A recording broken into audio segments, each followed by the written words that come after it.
poisoning. I'm not gonna throw them under the bus. Alright, so, well, I guess I'm just gonna go ahead and tell another poop story. I don't know what you guys thought you signed up for when you subscribed to this channel, but I got a lot of poop stories, what can I say? And this one in particular is about the first time that I got food poisoning. Now, this was years ago when I was in my early 20s and broke as hell. And when you're broke as hell, you tend to eat a lot of fast food. Now, I'm not gonna tell you which fast food place gave me food poisoning. I'm not gonna throw them under the bus because, well, you know what, to hell with it. It was Arby's. There, how do you like that? Kiss my ass, Arby's. Your goddamn beef and cheddars gave me a bad case of the poops.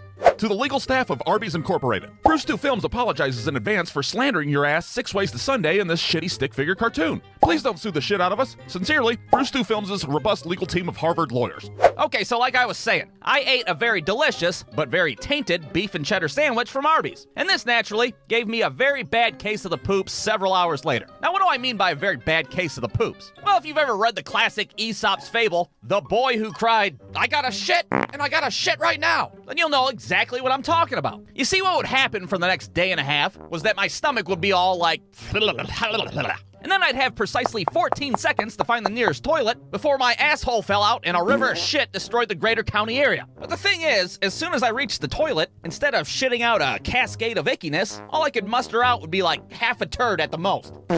Oh, what the fuck, that was it? And this would repeat, oh, I don't know, every 20 minutes or so. Just over and over again. You know, stomach, bathroom sprint, and then squeaky fart, half a turd.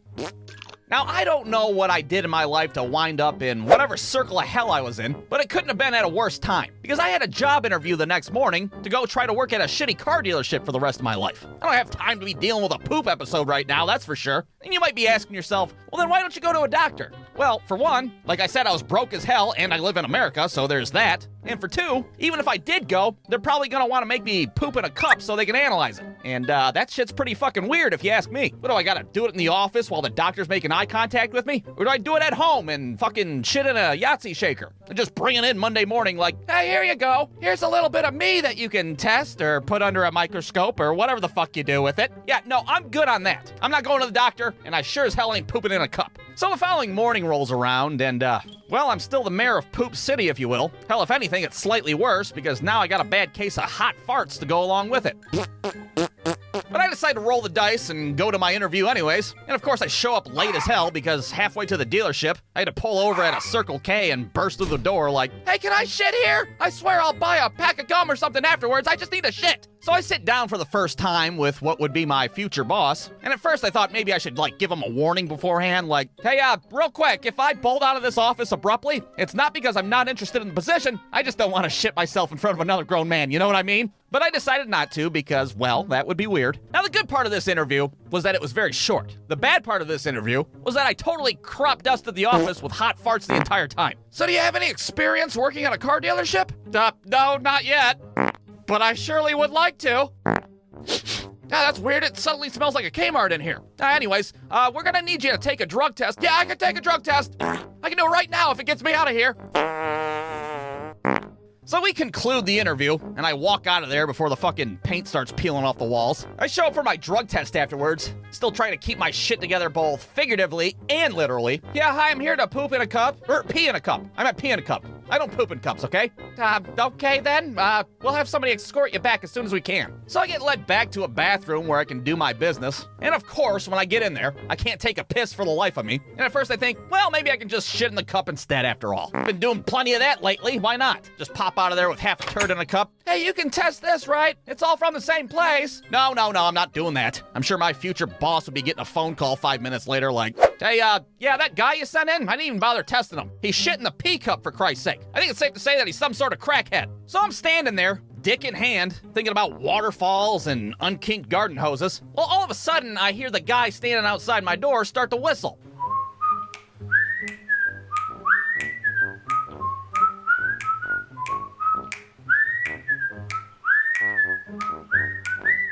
And at first I'm like, God damn it, the fucking audacity this guy has to whistle at a time like this. But then suddenly, two things started to happen. One, I started to pee a little. Not much, but enough. And two, my stomach stopped making that sound. And the urge to poop suddenly faded away from me like, well, like a fucking fart in the wind. Now, to this day, I don't know if it was the sweet, sweet melody that is the Andy Griffith whistle, or if that guy outside the door was a fucking witch doctor of some sort, but I couldn't have been more relieved at that moment. Here's my pee. I feel fantastic. So in the end, I survived the severe case of the poops, I got the job at the shitty car dealership, and I haven't had a goddamn beef and cheddar since. The end. Brewstew.com.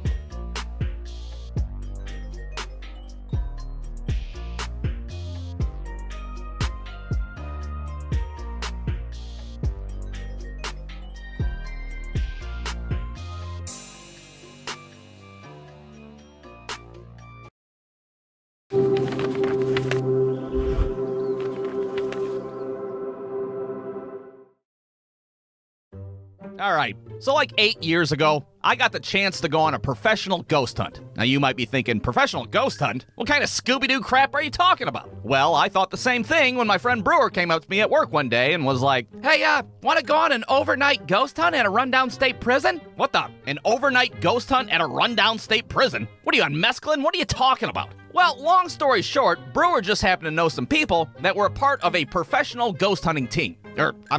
Professional ghost hunting society. Society sounds spookier, I guess. I don't know. Now, at the time, I wasn't aware of any professional ghost hunters, apart from the ones in the 70s that smoked pot in a van with a Great Dane. And I can't say that a professional ghost hunt was at the top of my bucket list either. But I was like 22 years old at the time, so I was like, fuck it, I'll go for it. I'll go on a ghost hunt, possibly get possessed by the devil. What's the big deal? Now, this overnight investigation was at the former Mansfield State Reformatory in Ohio. And there's two things that you need to know about this place. One, it hasn't been operational for like 30 years, because apparently the prison was so shitty that the prisoners filed a lawsuit against the fucking state of Ohio. I didn't even know you could do something like that. They all just go into a courtroom one day like, hey, Judge, this place is a shithole.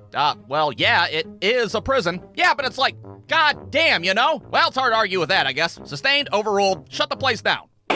And two, the Mansfield State Reformatory just so happened to be the filming location for the movie The Shawshank Redemption. And you bet your ass they have a museum there, and they offer tours of all the filming locations. So when we got there that night, that was the first thing that we did. To hell with any goddamn ghost investigation. We got to fucking see the bench where Morgan Freeman sat at and ate a tuna fish sandwich. We got to see the line that everybody stands at the beginning. The Brooks was here, so was Red carving in the wood. We're reenacting scenes from the movie and shit. Hey bro, check this out.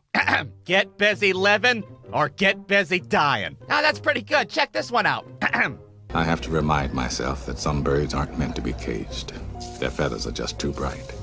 Dude, your fucking Morgan Freeman impression sucks ass. Needless to say, it was worth the trip just for the tour. But let's not forget what this cartoon's about after all. A fucking professional ghost hunt. So after the tour, we meet up with this professional ghost hunting team, their society. And at first, I didn't know what to expect. I mean, what's a professional ghost hunter supposed to look like after all? I was picturing like a dude in a cloak with like a Fu Manchu mustache and like fucking cloudy eyeballs. I don't know. But instead of that, it was just a bunch of normal dudes wearing polos. Hi, my name's Bill and I do heating and air conditioning for a living. But in my spare time, I investigate the fucking dead. Now, I have to say that these guys seem pretty legit with all their paranormal equipment that they had. We're talking electromagnetic field detectors, thermometers that could find cold spots so you could walk through dead people. I mean, some of the shit they had was a little questionable, but, well, what the hell do I know? Yeah, this here's my Spirit Blaster 9000. I use it for personal protection against demonic forces. That looks like a pump-action shotgun. Oh, I'm sorry, are you the fucking professional here? It's a goddamn Spirit Blaster 9000, all right? So we break up into two teams, or, well, two mini-societies, if you will. There's the Tim Robbins Mini-Society, which would investigate the western cell block of the prison. And then there's the Morgan Freeman Mini-Society, consisting of me, Brewer, and Captain HVAC himself. And we were in charge of the eastern cell block. Now, we had two basic goals for this investigation. One, study any paranormal activity that we discovered in the prison. And two, don't get possessed by the fucking devil. All right, maybe the second one was just my own personal goal. Ever since I seen the fucking Exorcist when I was 8 years old, being possessed by the devil has just been like a top 5 fear of mine, all right? And if it was ever gonna happen, it was gonna happen at a fucking overnight paranormal investigation at a rundown reformatory. So with that in mind, we start Scooby-Dooing it in the eastern cell block. And I have to say that investigating a derelict prison is a pretty unsettling experience to say the least. I mean, it's darker than a carload of assholes in there. We're armed with nothing but a goddamn flashlight. Here's some actual footage that I recorded. And as you can see, those prisoners did have a point. The place was indeed a shithole after all. Here you can see an area that clearly says stay out, which, well, we promptly ignored. And that led us to a very terrifying place. It's a room full of shitters, apparently. Just a bunch of potties bunched together in the dark, which I have to say is pretty unsettling if you ask me. But the most unsettling part of the investigation was when Captain HVAC had us turn off our flashlights, sit in the complete darkness, and I don't know, become one with the state reformatory. And it was right about this point where I wondered what the fuck I was doing with my life. I mean, here I am in the dark, in the middle of an abandoned state prison, completely vulnerable. We're practically asking to get possessed by the devil at this point. There could be a fucking demon in pissing distance of us, and we'd have no idea. Any second, I'm gonna look over at Brewer, and he's gonna be like, I am the devil. Meanwhile, Captain HVAC is over there totally engulfed in all his paranormal toys. All right, guys, I'm gonna use my Spirit Detector 9000 and see what's out there. Is that a fucking Nokia phone taped to a badminton racket? Shut the hell up, I think I'm getting something.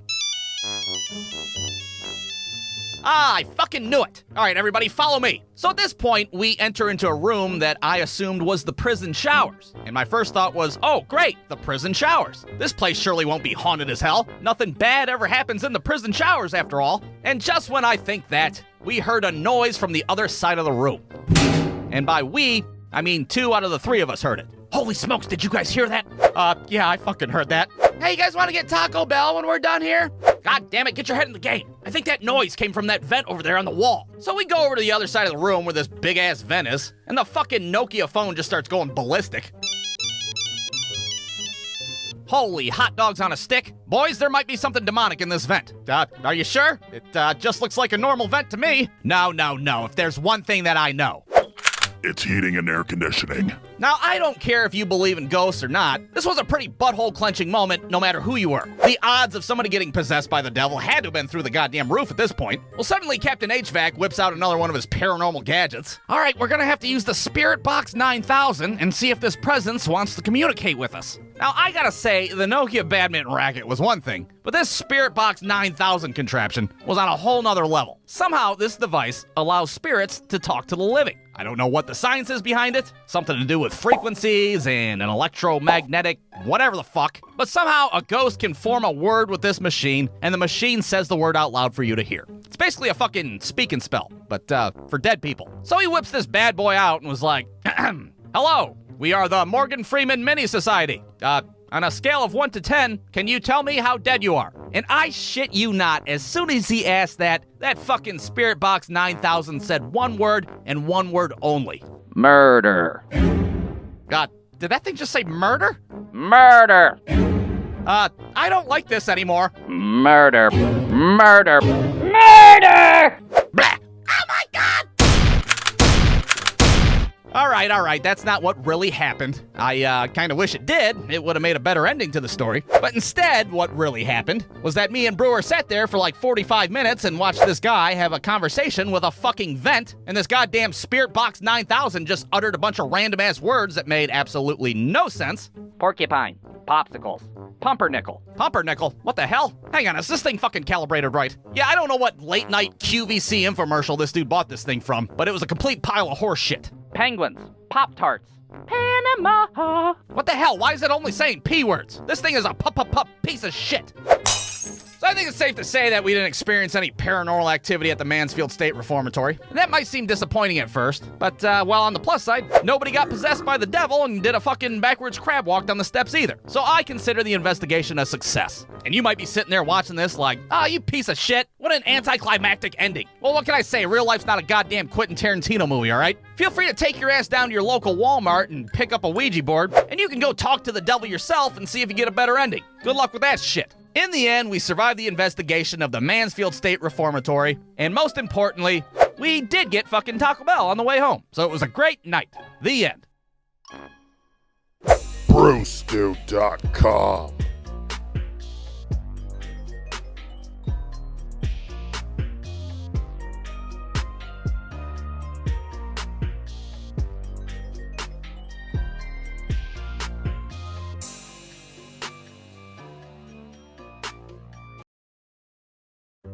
All right, now throughout my school days, I've had plenty of bad kids in my class. And I went to a public school, so I'm not talking about like kids passing notes or shooting spitballs or whatever. No, I'm talking talking about kids that were a complete menace to the classroom. Kids that didn't need detention. They needed like an ankle monitor and a parole officer to set them straight. And the worst kid that I ever had to share a classroom with was this kid in my second grade class named Colby. And yeah, I know what you're thinking. Who the hell names a kid Colby in the first place? I mean, what the hell, Colby's parents? No wonder why your kid's screwed up. You named him after a goddamn cheese, for Christ's sake. I'm sure his brothers Parmesan and Pepper Jack weren't exactly at the top of their class either. But this kid Colby was he was a disruptive little asshole to say the least. Which was unfortunate because our second grade teacher was like the nicest lady in Northwest Ohio. But that didn't matter to Colby because his ass made it his mission to just shit all over her day any chance that he got. She'd come walking into the classroom every morning like, "Good morning, class. May the winds of success forever be under thy wings." "Yes, Colby, what is it?" "I pissed inside of my pants."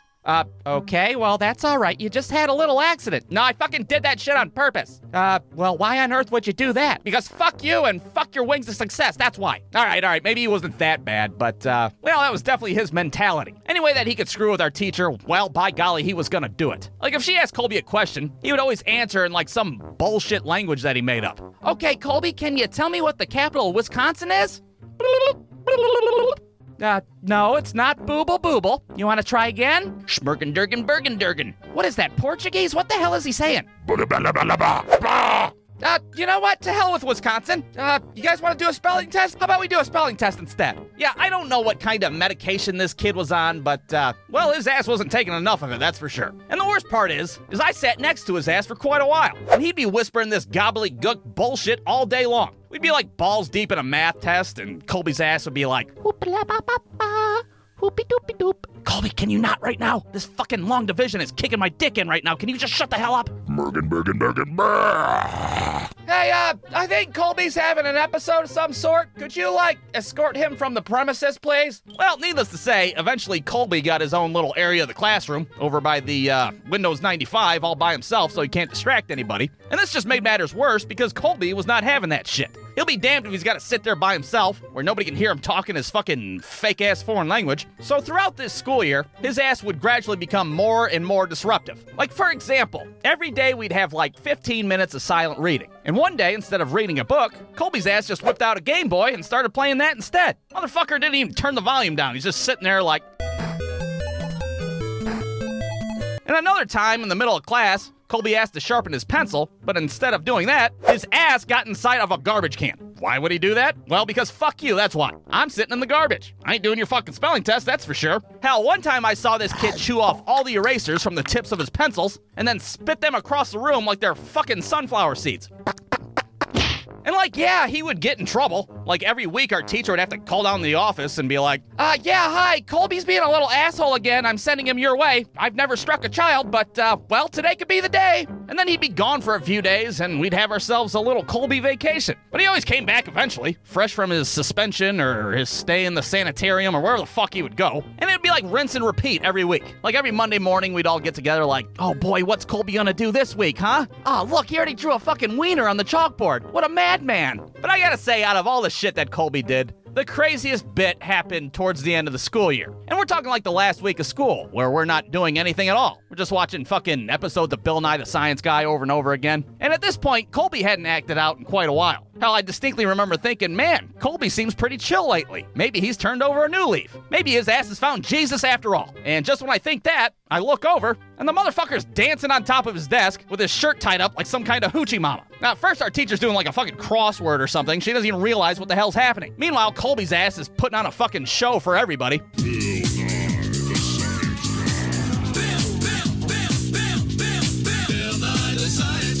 Well, eventually our teacher can hear our muffled laughter and looks up and she's like, "Colby, what the hell? Get off your desk. Why the hell are you dressed up like a goddamn prostitute?" And that's when Colby hops off his desk and runs into the coat room. Our teacher starts running after him like the fucking building's on fire. Meanwhile, we're all just sitting there like, man, this is some wild shit. Yeah, even for a fucking public school. God damn. So let's go to a diagram of my second grade classroom. Here's where all of us were sitting. Here's the fucking isolation area that Colby's desk was at. Here's Colby, and here's my teacher. They just keep running around in circles from the coat room back out to the classroom, into the coat room, and over and over and over again. Eventually, our teacher gets on the phone, and she's like, "DEFCON 1! DEFCON 1! Somebody get your ass up here!" And that's when our school police officer shows up, fucking Officer Dave, and now we really start freaking out at this point. Oh shit, they're gonna fucking fucking shoot his goofy ass. Now both of them are chasing after Colby's wayward ass around the classroom. They do a nice little pincer move and corner his ass, which of course is standard police procedure when dealing with an unruly child in a coat room. And Officer Dave ends up hauling his ass out of the room like a piece of luggage. And that was the last I seen of Colby's goofy ass. Or at least that's what I thought until years later, when I'm sitting in class on the first day of my sophomore year of high school, and during roll call, I hear a very familiar name. Colby, fake last name?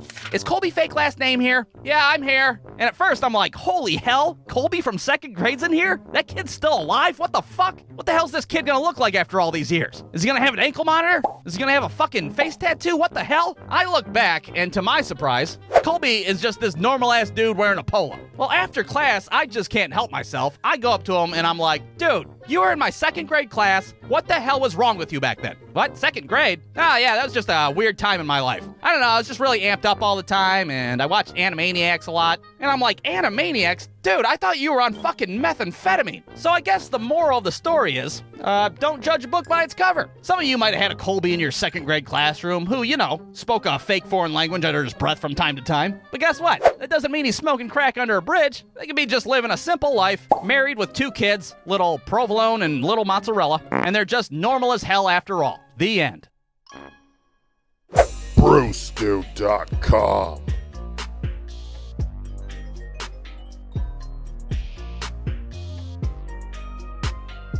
Hey everybody, real quick, there is new Brew Stew merchandise at brewstewshop.com. Go check it out or check the link in the description. Or don't, I'm not your dad. I can't tell you what to do. Alright, so since 4th of July is right around the corner, I figured I'd do a cartoon about how I used to celebrate it as a kid. And I feel like there's a pretty wide spectrum of how people celebrate the 4th. On one end, you have people that eat hot dogs and light sparklers and say the Pledge of Allegiance. Simple, nice things. And on the other end, you got a bunch of drunk maniacs committing domestic terrorism, all in the name of America. Now, what side of the spectrum was I on as a kid? Well, I guess we're gonna set the scene and find out. All right, 4th of July, circa the late 1990s. Me and my punk-ass friends would be hanging out, sweating our asses off because it was always like the hottest day of the year. It's so hot, even the pedophile ice cream man's handing out free popsicles like, here, just fucking take them. You don't even gotta take your shirts off. They're on the house. It's so goddamn hot outside. Everybody's dad is outside, drunk as hell because they've been drinking since 10:45 in the morning. Yeah, I'm drunk, so what? George Washington invented freedom, and I'm free to drink a fucking 40 ounce before breakfast. Gulp, gulp, gulp, gulp. Meanwhile, your Uncle Rick is making hot dogs on the grill because, well, it's the 4th of July, and your ass is probably gonna be eating hot dogs for breakfast, lunch, and dinner. All right, everybody, get your Red Hots. Oh, God damn it, Uncle Rick, you burnt the shit out of these. I hate you, Uncle Rick. I hate you, and I'm glad your ex-wife got the house in the divorce. Now, of course, one of the most important parts of the 4th of July is the fireworks. And the man in charge of fireworks every year when I was a kid was a guy named Bob that lived down the street. Now, I didn't know a whole lot about Bob. All I knew was he was like the first grown man I ever seen with a ponytail, and the only time I ever talked to him was one night when me and my friend Michael walked past his house, and he was like, hey, you kids, you guys want to see the moon?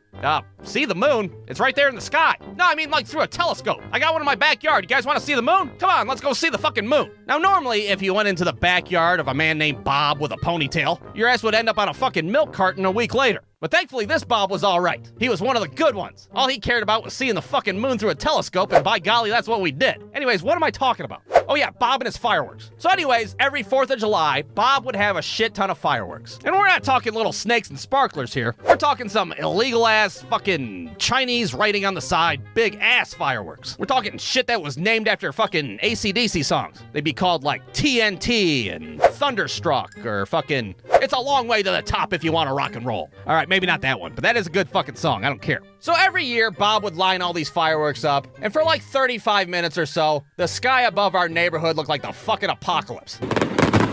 Holy smokes, this is intense!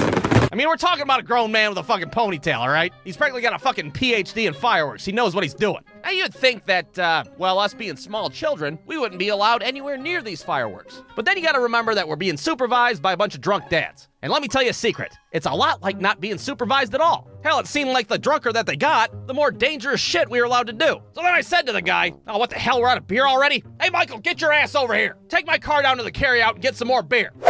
And don't fuck up and get Mickey Ultras again, I swear to God. So anyways, what was I saying? Oh yeah, that's right. So I say to the guy, hey, buddy. It's the 4th of July. And if I want to drink a 40 ounce, I'm going to drink a fucking 40 ounce. All right, so at this point in the cartoon, I got to stop and do a little PSA and get this out of the way. Bruce Stu Films does not condone children, or anybody for that matter, lighting off fireworks. Fireworks are dangerous to everybody, no matter how long your ponytail may or may not be. Do not attempt to recreate any of the shit mentioned in this video. All right, you think that covered my ass? Probably not. Oh well, fuck it. Anyways, what I'm about to say is, sometimes these drunk-ass dads would let us light our own fireworks off by ourselves. I know, it's stupid as hell, but you gotta remember this was back in the 90s, and nobody gave a fuck about kids back then. And back in my day, it wasn't the 4th of July in Ohio if there wasn't a fucking 4th grader lighting off an illegal explosive out of a goddamn empty 40 ounce of King Cobra. It would have been like having Christmas without Rudolph. They go hand in hand. So we'd light these fireworks off, and our 9-year-old asses would be completely mesmerized. Ah, that was badass. Can we do 2 at a time? Quick, somebody get me another 40 ounce. Coming right up. Gulp, gulp, gulp, gulp. Yeah, what a time to be alive, that's for sure. And if that wasn't bad enough, well, I gotta say, unfortunately, it gets a little bit worse. Because I haven't even brought up the goddamn Roman candles yet. Now, for all you snakes and sparkler people out there that don't know what the hell a Roman candle is, well, it's a fucking cardboard tube that shoots out fireballs. It's definitely not for children. I don't even think it's for adults. I don't know what the fucking correct demographic is for fireball tubes. Now, I have to be even more careful here on what I'm about to say. There's a very good chance that I could get canceled by the YouTube police, and, well, then I'd have to go fucking work at a goddamn car dealership again. So I'm a little hesitant to say what we did with these things. You know what? In fact, I'm not even gonna tell you what we did with the goddamn Roman candles. Let's just say that, hypothetically, maybe what happened was we grabbed a bunch of Roman candles when nobody was looking, and then possibly we lined up side by side in the street like we're in the fucking Civil War, and then, I don't know, maybe we shot the shit out of each other with fireball tubes. Look, I'm not saying that's what we did, okay? I'm also not saying that's what we did. I think that's how plausible deniability works. I don't know. I'm not a fucking lawyer. All I'm saying is that maybe, just maybe, on July 4th, 1999, a bunch of 4th graders may have committed multiple counts of assault with a deadly weapon. That's all I'm saying. Maybe. And that possibly it might have looked something like this. Now, all I gotta say is what kind of stupid idiots would do something so dangerous and something so fucking irresponsible?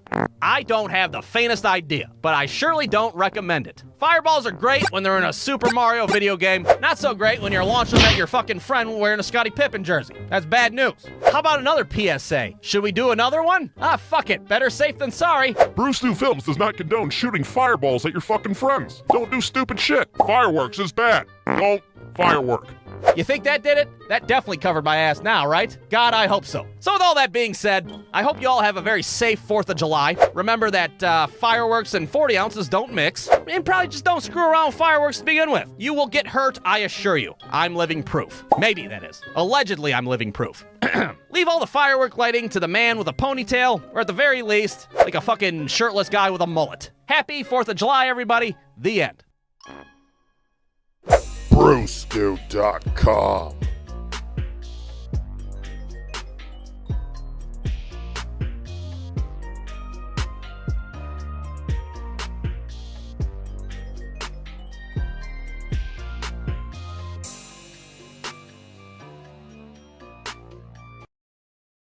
How can fans score on rental trucks and SUVs? By cash backing. Cash backing. All right. Now, when I was a kid, I was a big fan of roller coasters, which was bound to happen considering I live so close to Cedar Point. And if you don't know what Cedar Point is, well, it's an amusement park that has some of the biggest, fastest, most butthole-clenching roller coasters this side of the Mississippi. And when we were kids, me, my friend Steven, and his little brother Matt would go there every summer. So we know all the roller coasters like the back of our hand. So today I'm gonna go over what I consider to be the top 3 scariest, ooh, spooky, roller coasters of Cedar Point. All right, here we go.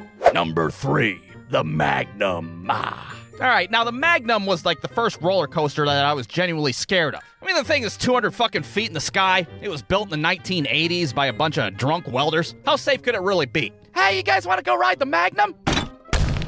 I think I'll pass. But you know, peer pressure's a hell of a thing. I can't look like a wuss in front of all my friends, so I agree to go on the goddamn thing. So me and Steven are up front. We make Matt's ass sit in the back by himself. Why do I always gotta sit by myself? Well, because 1, we didn't invent odd numbers, and 2, you're the little brother and you suck ass. That's why. So we start going up the hill, and I gotta say this roller coaster sounds like it's fucking falling apart from underneath us. It's all like clankety clank clank. We're all just sitting there in complete denial like, it's supposed to sound like that, right? That's not the sound of a malfunctioning roller coaster, is it? Now in the Magnum, it takes takes forever to get up the first hill, which is nice because it gives you plenty of time to get your affairs in order. Yeah, hi, Mom. If this thing collapses and I explode on impact, can you take care of my Tamagotchi for me? So up and up we go into the abyss. The whole time you're just sitting there thinking about how long ago the 1980s were. Good lord, the 80s? What, did Ben Franklin design this fucking thing? Finally, we make it to the tippity top, and just when we're about to go over the edge, a fucking bug flies right into my mouth. So now as we're going down, I'm choking on a goddamn June bug or whatever the hell it is. I go to spit it out, and because, physics and shit, my spit flings backwards and hits Matt right in the fucking face. So now for the rest of the entire ride, Matt's trying to strangle me from behind. I'm totally oblivious to what just happened. I'm thinking that he's just trying to assassinate me because I got the goddamn front seat. We get off the ride and I'm like, dude, what the hell was that all about? You fucking spit in my face like we're on a goddamn episode of Jerry Springer, that's what. So that's the Magnum. I'll give it a 10 out of 10. I would highly recommend it, especially if you want a snack on the way down. All right, the next one. Number 2, the Millennium Force. Now, the Millennium Force is pretty similar to the Magnum, except, it's 100 feet taller, and it was made after the collapse of the USSR. Just Virginia. So that's good. And to my 11-year-old ass, the Millennium Force was like the tallest thing in the world, which means my afraid of heights having ass was pretty hesitant to go on it the first time. Holy hell, we could get to the moon on that goddamn thing. I think I'm gonna pass on this one. Oh, come on, don't be a wuss. Shut the hell up, Matt. Nobody was talking to you with your little brother ass. God, you're not even a real person. I'm just saying, what if we get 2/3 of the way up, and all of a sudden the train stops, and then we're stranded hundreds of feet in the air because some asshole had to wear a goddamn GoPro on his head. Dude, what the hell are you talking about? I don't know, maybe we should just get a corn dog instead. But instead of getting a corn dog, you guessed it, we get on the goddamn Millennium Force. So once again, we make Matt sit in the back, but this time some random Australian dude decides to sit next to him. Now, how do I know he was Australian? Well, because the whole time we were going up the first hill, that guy was like, oh goodness, oh crikey, oh God, we're really high up right now. And look, I know that's a shitty Australian accent, but, I'm one man, and that's the best I can do, so you're just gonna have to deal with it. So once again, we get to the tippity top of this ride, and that Australian dude's like, crikey, there's a king croc right there. All right, that's not what he said. I don't know what the hell he said. I'm sure it was something about a boomerang or a fucking kangaroo, the goddamn Sydney Opera House, something like that. Anyways, we go down the first hill, and holy hell, what an experience that was. The amount of G-forces we felt on our shitty little kid bodies, it was like we were in fucking astronaut training camp. The whole time the Australian dude won't shut the hell up. Oh, Vegemite sandwiches! Crocodile Dundee! When we got off that ride, it felt like our stomachs switched places with our assholes. Oi, Steve Irwin Outback Steakhouse, am I right? Righto. Millennium Force, 10 out of 10. Would highly recommend as well, especially if you're Australian. Crikey. All right, last but not least. Number 1, the Top Thrill Dragster.